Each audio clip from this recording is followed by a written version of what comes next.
Hello everyone, welcome back to my channel. In this video, I'm going to be reading Milk and Honey Devotional.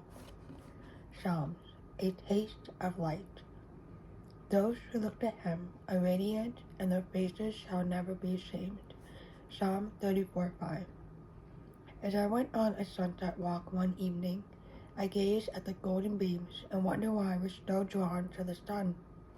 It seems the warm glow from the rays unearths a part of us that longs for the light. For many years, I was tempted to believe radiance was found in the mirror.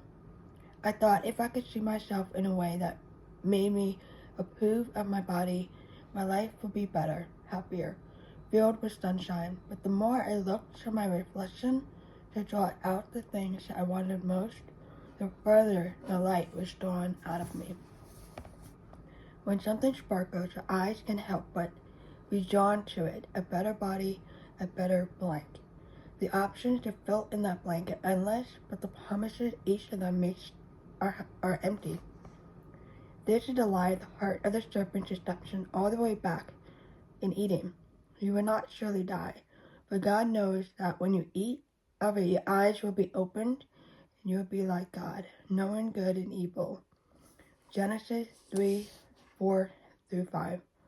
The serpent lies filled Eve with doubt, and she debates whether she should take a bite. She wonders, maybe God is withholding good from us. Maybe satisfaction is just out of reach. Maybe God can't be trusted. I gave in just as Eve did. But instead of eating fruit, I restricted it. Instead of trusting, we become controlling. We let go of our trust in God so we can grip the illusion of control. We take matters into our own hands, quite literally, trying to draw nourishment from something that isn't created to satisfy. And we find it's shiny but shallow.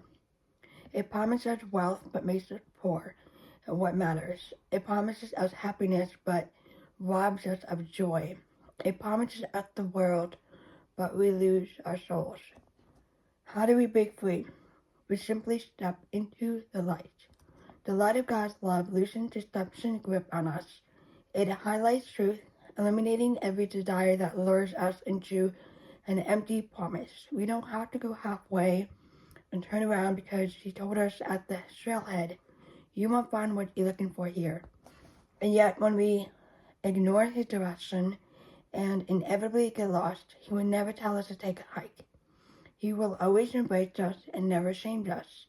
When I ran into the mirror with the goal of finding satisfaction, no matter how hard I looked, it was never there. I go right back to the treadmill to quiet the voice in my head assuring me satisfaction was just around the corner if only I ran a little faster. The problem was not no matter how fast I ran, the exclusive finish line outran me. Finally, weariness overtook my stubbornness. I stopped my running and ran back into the arms of Grace, who didn't push me away in shame but embraced me in love. It was there all along, not something I needed to find, but someone who found me. And his name wasn't satisfaction, but Jesus, who held that very thing in his hand. When we look in the mirror, it seems like shame is never far away. Fears, failures, and lies try to prove that's who we are.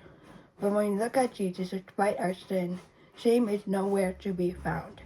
It's all silence in the light of his love, the light of the world, who looked upon our darkness, went to the cross, despising the shame, so that we might look to him and be radiant. May we find radiance, not in the mirror, but in the face of our King, who is put to shame, so we never be.